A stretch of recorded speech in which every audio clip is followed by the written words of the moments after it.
ഷാർജയിൽ ഗതാഗത പിഴയിൽ 35% ഇളവ് പ്രഖ്യാപിച്ചു. നിയമലംഘനം നടന്ന 60 ദിവസത്തിനുള്ളിൽ പിഴത്തുക അടയ്ക്കുന്നവർക്കാണ് ഈ ഇളവ് ലഭ്യമാകുക. യുവസംരംഭകർ തുടങ്ങുന്ന പദ്ധതികൾക്ക് സർക്കാർ ഫീസുകളിൽ ഇളവ് നൽകാനും ഷാർജ എക്സിക്യൂട്ടീവ് കൗൺസിൽ തീരുമാനിച്ചിട്ടുണ്ട്. ഷാർജ ഭരണാധികാരിയുടെ ഓഫീസിൽ ചേർന്ന എക്സിക്യൂട്ടീവ് കൗൺസിൽ യോഗത്തിലാണ് നിർണായക തീരുമാനങ്ങൾ ഉണ്ടായത്. എല്ലാ തരം ഗതാഗത നിയമലംഘനങ്ങൾക്കും പിഴയിൽ 35% ഇളവ് നൽകാനാണ് തീരുമാനം. നിയമലംഘനം നടന്ന് 2 മാസത്തിനുള്ളിൽ ഫീസ് അടയ്ക്കുമ്പോഴാണ് 35% ഇളവ് കിട്ടുക. 2 മാസത്തിന് ശേഷം 1 വർഷത്തിനുള്ളിലാണ് ഫൈൻ അടയ്ക്കുന്നതെങ്കിൽ 25% ഇളവ്. ഫീസ് അടയ്ക്കുന്നത് വൈകിയതിനുള്ള പിഴത്തുകയിലും ഇളവുണ്ടാകും.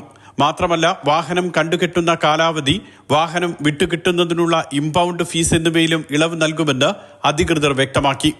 യുവസംരംഭകരെ സഹായിക്കാനുള്ള തീരുമാനവും എക്സിക്യൂട്ടീവ് കൗൺസിൽ യോഗത്തിലുണ്ടായി.